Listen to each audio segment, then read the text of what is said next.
चलिए सीधा आपको लेकर चलते हैं। मुख्यमंत्री मनोहर लाल विशेष चर्चा कर रहे हैं। भाग्यशाली हैं कि बच्चों को इस प्रकार से और पढ़ाई का एक अवसर मिला है। वैसे तो हरियाणा में हमारे लगभग 14,000 स्कूल हैं और सब मिलाकर 24 लाख विद्यार्थी उसमें अपनी पढ़ाई करते हैं। जब हमने सत्ता को संभाला उस समय पढ़ाई के कई प्रकार के अनुभव ये हमारे ध्यान में आते थे। कई अन्य प्रकार स्कूलों के बने हुए थे और पढ़ाई का भी स्तर काफ़ी अलग अलग था। ग्रामीण क्षेत्रों की पढ़ाई सामान्यतया बहुत पिछड़ी हुई थी, लेकिन हमने उस सब में एक रैशनलाइजेशन का सिस्टम बना करके ताकि सभी स्कूलों में अध्यापक जितने हैं उनको एक अनुपात के अंदर सब में भेजा जाए, बच्चों की संख्या के हिसाब से उनको रखा जाए। अध्यापकों की जो कठिनाइयां हैं उनको ध्यान किया तो जो ट्रांसफर सिस्टम से हमारे अध्यापक ये बहुत परेशान रहते थे।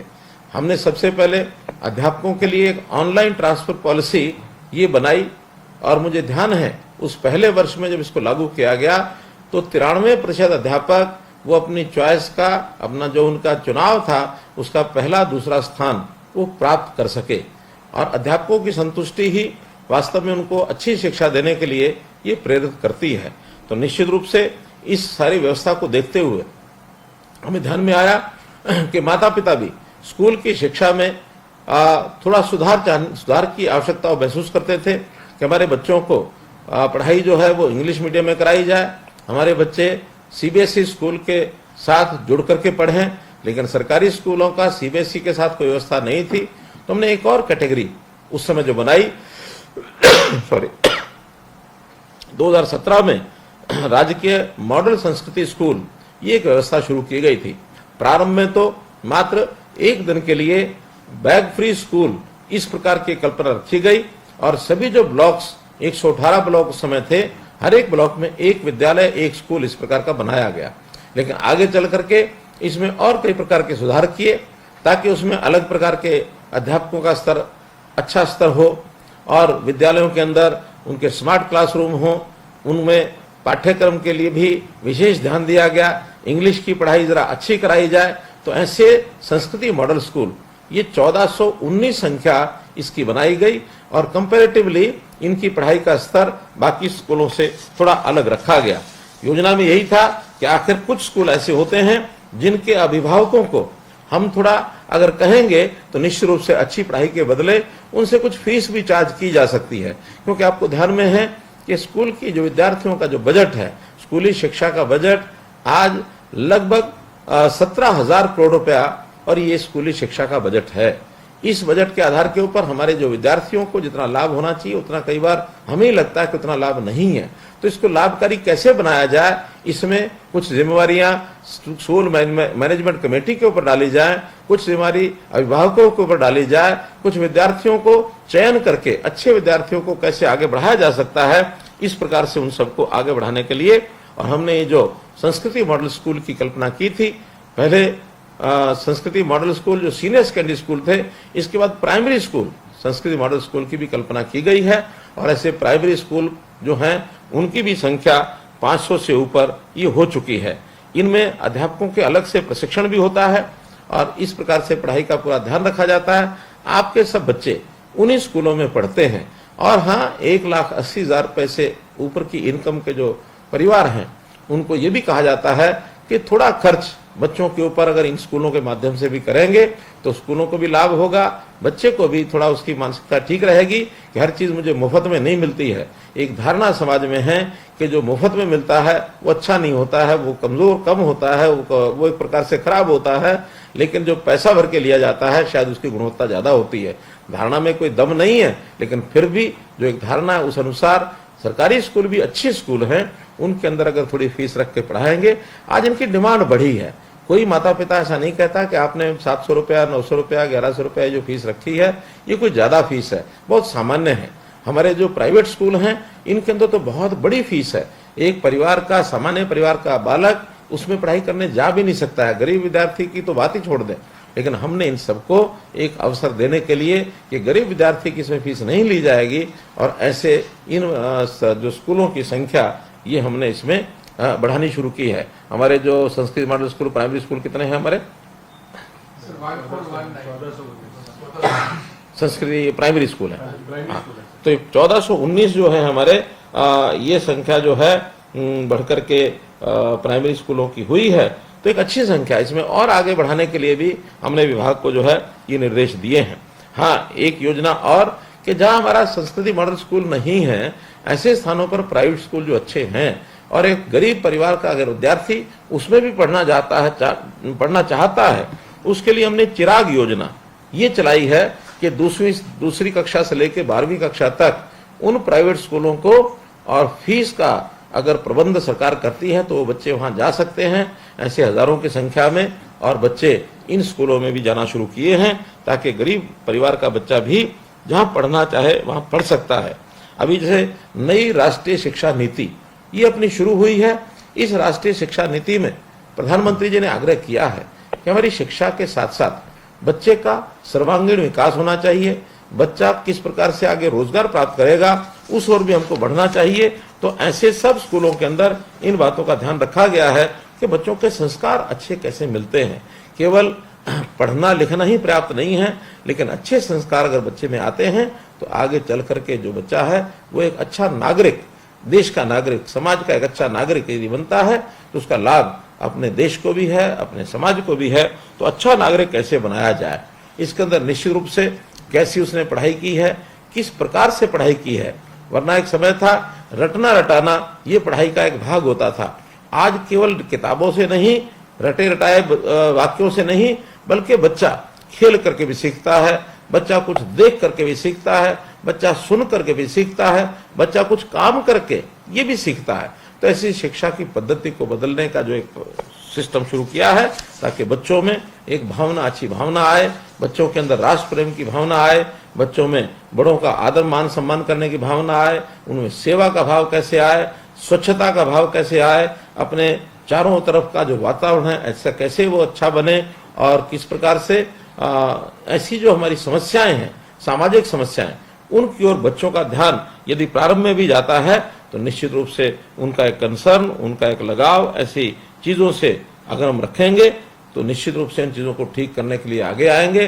तो ऐसी भावी पीढ़ी की चिंता करते हुए इन संस्कृति मॉडल स्कूलों का और एक प्रकार से एक अपना प्रयोग है।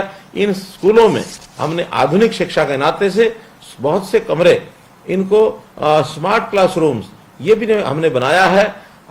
लगभग इस समय 4035 हमारे क्लासरूम ये स्मार्ट क्लासरूम्स हैं, और अन्य जो बचे हुए क्लासरूम्स हैं इनको भी बहुत जल्दी हम स्मार्ट क्लासरूम ये बनाने जा रहे हैं। हमने 10वीं 11वीं 12वीं के बच्चों को टेबलेट्स भी दिए हैं ताकि आज आधुनिक पढ़ाई के नाते से वो किस प्रकार से और ऑनलाइन शिक्षा को कैसे ग्रहण कर सकते हैं, घर में बैठ करके भी कैसे उनका लाभ उठा सकते हैं। अध्यापक जो है वो हमारा एक प्रकार से शिक्षा में निश्चित रूप से उसका एक दायित्व होता है कि अपने बच्चों को शिक्षा अच्छी दे। अध्यापक अच्छा करते भी हैं, लेकिन वहीं पर हम चूंकि उन बच्चों के माता पिता के नाते से विचार करें, हमारा भी उतना ही दायित्व है, उससे कम नहीं है बल्कि उससे ज्यादा ही है, क्योंकि बच्चा ज्यादा समय घर पर रहता है और घर पर भी अगर उसको कहीं ना कहीं शिक्षा की ओर प्रेरित अगर हम नहीं करेंगे तो शिक्षा की ओर आगे नहीं बढ़ेगा। तो इसलिए माता पिता का जो दायित्व है उसके नाते से हम हमेशा बच्चों के साथ अच्छा व्यवहार करें, हम बच्चों की हमेशा सुने, उनकी कोई समस्या होती है उन समस्याओं को प्यार से हल करें, डांट डपट न करें। निश्चित रूप से बच्चे के मन के ऊपर एक असर जाता है कि हमारे माता पिता जैसा व्यवहार करते हैं वैसा ही व्यवहार बच्चा भी करता है। एक छोटी कहानी के माध्यम से यदि मैं बताना चाहूं तो एक बार एक माता पिता अपने बच्चों के साथ बैठ करके और थोड़ा देख रहे थे कि बच्चा वो क्या कर रहा है। तो बच्चा बैठ करके एक कागज के ऊपर पेंसिल लेकर कुछ खाने बना रहा था, बड़े बड़े खाने बनाए, और साइड में कोने के ऊपर उसी कागज पर उसने 4 छोटे छोटे खाने भी बनाए। माता पिता ने बड़े उत्सुक होकर के पहले बच्चे की प्रशंसा की कि बहुत बढ़िया ड्राइंग है, बच्चा बहुत अच्छा सीख के आया है। उन्होंने उत्सुकता से पूछ लिया कि बेटा ये बड़े बड़े खाने क्या हैं। तो बेटे ने कहा कि देखिए जब मैं बड़ा होऊंगा तो एक बड़ा सा मकान अपना बनाऊंगा और उस मकान में ऐसे ऐसे सब कमरे बनाऊंगा। एक कमरा मेरा अध्ययन कक्ष होगा, एक मेरा अतिथि कक्ष होगा, एक मेरा शयन कक्ष होगा। जैसा वो अपने घर में देखता था वैसे ही उसने बताया। माता पिता ने पूछा कि अच्छा ये कोने में छोटे छोटे बॉक्स ये क्या बनाए हैं। बच्चे ने बहुत ही एक ऐसे विश्वास के साथ, जैसे बच्चा सब कुछ सीखा हुआ है, उसने कहा कि देखिए जब मैं बड़ा हो जाऊंगा तो मैं इस मकान में रहूंगा, और जब आप उसके बाद बूढ़े हो जाएंगे तो आप इन छोटे छोटे जो कमरे हैं ये आपके लिए हैं, आप इसमें रहेंगे। माता पिता ने पूछा कि हमारे लिए छोटे कमरे क्यों बनाए हैं? तो बच्चे ने कहा आज भी तो मेरे दादा दादी वो बहुत छोटे छोटे कमरों में कोने में तो रहते हैं। अगर दादा दादी को उस बच्चे ने देखा है तो वो ये समझता है, उसको संस्कार ऐसा मिला है कि बड़ा होने के बाद मैं यहाँ रहूंगा और मेरे माता पिता बूढ़े होने के बाद उन छोटे कमरों में रहेंगे। इसमें से माता पिता को भी ध्यान में आया कि बच्चा किस प्रकार से कैसे सीख जाता है। बच्चे की जो प्रारंभ में उसका जो दिमाग होता है कोरी स्लेट होता है, जैसा उसको पढ़ाएंगे, जैसा उसको दिखाएंगे, जैसा उसके साथ व्यवहार करेंगे, निश्चित रूप से वैसे ही वो बनेंगे। कई बार पढ़ाई के अंदर बच्चे का जो ध्यान होता है वो कम होता है, हम उसको डांटते हैं। बच्चे को पढ़ाई का तरीका ठीक से ज्ञान कराया जाए तो पढ़ेगा। हाँ, कई बार खेल खेल में भी बच्चा जो पढ़ता है उसको खेल के माध्यम से भी पढ़ना चाहिए। कभी कभी वो आदतें उसकी प्रारंभ में बचपन में कुछ बिगड़ने लग जाते हैं, मानो जैसे मोबाइल फोन है, इंटरनेट है, इसका दुरुपयोग करना शुरू करता है। ऐसी चीजों की पाबंदी जरूर रखनी चाहिए, लेकिन जिन चीजों से सीखता है उसके लिए हमको लगाना चाहिए। बहुत माता पिता अपने की बच्चे की परवरिश पर बहुत कई बार पैसा लगाते हैं और कभी कभी तो इतना दबाव बनाते हैं कि बच्चा एक साथ सब कुछ सीख जाएगा और सब ज्ञान लेकर के और सबसे आगे बढ़ जाएगा। ऐसे दबाव में भी बच्चा कई बार विकसित नहीं होता और विकास उसका रुक जाता है। ऐसे एक साथ सब काम करने के तो कई बार अनुभव बहुत खट्टे होते हैं। काम हमेशा शनै शनै क्रम से धीरे धीरे स्टेप बाय स्टेप करते हैं तो बहुत अच्छा काम खड़ा होता है, सफलता मिलती है। इसको भी मैं एक बार एक कहानी के माध्यम से आपके सामने रखना चाहता हूं। हमने शिवाजी महाराज का नाम सुना है। शिवाजी कब एक दिन अपने भटकते हुए या कहें कि शिकार करते हुए जंगलों में राजा जाते ही थे इस प्रकार के, तो छत्रपति शिवाजी एक घूमते हुए सायंकाल देर हो गई, एक गांव में पहुंच गए। उनको प्यास लगी थी, भूख लगी थी। एक गांव में बाहरी किनारे पर बुढ़िया झोपड़े में रहती थी। वो झोपड़े में गए और कहा, माई मुझे प्यास लगी है, मुझे भूख लगी है। आप आतिथ्य सत्कार के नाते से उस बुढ़िया ने उस व्यक्ति को बैठाया। वो नहीं जानती थी ये कौन है। उस व्यक्ति को बैठाया, पानी पिलाया और पानी पिला करके उन्होंने कहा कि आप बैठो, मैं तुम्हारे लिए बढ़िया सी खिचड़ी बना के लाती हूँ। महिला रसोई में गई, उसने खिचड़ी बनाई और ला करके और खिचड़ी परोस दी। शिवाजी ने फटाफट खिचड़ी अपनी थाली में डाली और डाल करके, और गरम गरम खिचड़ी खूब गरम थी, जल्दी जल्दी खाने लगे। उनका हाथ जलने लगा, उनका मुंह जलने लगा। बुढ़िया अकस्मात वो क्या कहती है, कहती है ये ऐसी खिचड़ी खा रहा है जैसे शिवाजी खिचड़ी खा रहे हो। अब शिवाजी को तो सुन करके हैरानी हुई कि बुढ़िया ने टिप्पणी कर दी है शिवाजी महाराज खिचड़ी खा रहे हैं, ऐसे खा रहे हैं। उन्होंने कहा कि माई ये बताओ कि आपने क्या कहा है, शिवाजी ऐसी खिचड़ी खाते हैं, आपको क्या पता है? उनका नहीं, शिवाजी खिचड़ी तो नहीं खाते हैं, लेकिन शिवाजी उतावले बहुत हैं। शिवाजी चाहते हैं कि जितने किले हैं एक साथ में जीत लूं। एक साथ किले नहीं जीते जाते हैं, इसी तरह एक एक करके वो जीतेंगे। अगर इस खिचड़ी को भी थाली के किनारों से ठंडा करके खाएंगे तो गर्म भी नहीं लगेगी, भूख भी मिटेगी, संतुष्टि भी होगी। तो ये बात तो मैं भी जानती हूं कि कभी एक साथ एक काम नहीं किया जाता, शिवाजी सफल नहीं हो पाएंगे। शिवाजी ने सुना, आंखें खुली रह गई, उनके चक्षु खुल गए।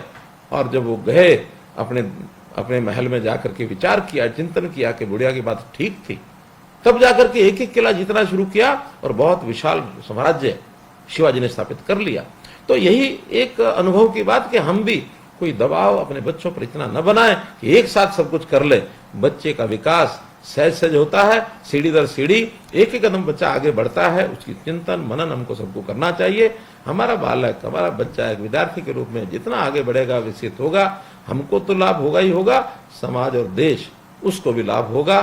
तो निश्चित रूप से हम सरकार के नाते ये जो संस्कृति, जितने भी मॉडल स्कूल हैं, इन मॉडल संस्कृति स्कूलों में, चाहे हमारे प्राइमरी स्कूल हैं अथवा सीनियर सेकेंडरी स्कूल हैं, उनमें बहुत सी व्यवस्थाएं हमने खड़ी की हैं और भी आगे इसमें बढ़ाना चाहते हैं। हमने SMCs बनाई हैं, स्टेट स्कूल मैनेजमेंट कमेटी, और स्कूल मैनेजमेंट कमेटी के जिम्मे लगाया है कि अपने विद्यालय हैं उनका वातावरण कैसे अच्छा हो, उसमें छोटी मोटी कमियां उसको कैसे दूर करें। हमने हर एक विद्यालय की एसएमसी को ये कहा कि वहां पर छोटी छोटी चीजों की व्यवस्थाएं, उसका एक बजट बनाइए, वो वीडियो के माध्यम से आप सरकार को भेजिए, उसके ऊपर 2 लाख, 5 लाख, 10 लाख, 20 लाख, 25 लाख वहां तक खर्च अपने आप करिए। एक सीमा 25 लाख तक किस लिए की है कि अनाप शनाप बिल न बना दें, ताकि हम सब जो एसएमसी के लोग हैं, जिसमें अभिभावक भी हैं, सब मिलकर के उस विद्यालय की व्यवस्थाएं, मानो विद्यालय को रास्ता वो ठीक जाता कि नहीं जाता है, पक्का है कि नहीं है, उस विद्यालय में पानी पीने का इसकी व्यवस्था है कि नहीं है, शौचालयों की व्यवस्था ठीक है कि नहीं है, वहाँ स्वच्छता सफाई होती है कि नहीं होती है, वहाँ की चारदीवारी बनी है कि नहीं बनी है, वहाँ रंग रोगन हुआ है कि नहीं हुआ है, वहाँ की बिजली लाइट ठीक है कि नहीं है। ऐसी सामान्य जो इंफ्रास्ट्रक्चर की व्यवस्थाएं हैं, डुअल डेस्क बच्चे जिस पर बैठते हैं, बेंच डेस्क, इसकी व्यवस्था वहाँ है कि नहीं है। ऐसी सब चीज़ों को करने के लिए हमारे विद्यालय के जो स्कूल प्रबंध समितियाँ हैं वो अच्छा काम करेंगी, वातावरण अच्छा होगा, शिक्षा में सहायक होंगे। ये तो इस प्रकार का काम आप कर ही रहे होंगे, नहीं तो आज ही अपने विद्यालय की व्यवस्थाओं को आप संभालिए, इसमें अच्छे काम करिए और बच्चों की पढ़ाई को उनको आगे बढ़ने के लिए प्रेरित करिए। मुझे आपसे इतनी ही बात आज करनी थी। निश्चित रूप से आपके कोई भी सुझाव अगर अच्छे होंगे उसके अनुसार हम काम करेंगे, मैं आपको विश्वास दिलाता हूँ। बहुत बहुत धन्यवाद, बहुत बहुत आभार। तो आपको बता दें कि मुख्यमंत्री मनोहर लाल ने यह विशेष चर्चा कार्यक्रम को आज संबोधित किया है और इसमें दरअसल उन्होंने मॉडल संस्कृति स्कूलों के संबंध में अपनी बात रखी और बताया किस तरह से मॉडल संस्कृति स्कूल बच्चों को उच्च गुणवत्ता की शिक्षा मुहैया करा रहे हैं, बच्चों का विकास कर रहे हैं। रटने रटाने का नहीं बल्कि समझाकर पढ़ाने का यह समय है। बच्चों को अच्छे संस्कार देना भी जरूरी है, इसको भी उन्होंने अपनी बात में रखा। रटने रटाने से अच्छी पढ़ाई नहीं होती। 2017 में मॉडल संस्कृति स्कूलों की स्थापना की, पाठ्यक्रम पर विशेष ध्यान दिया, 419 सरस्वती स्कूलों की संख्या बढ़ाई गई।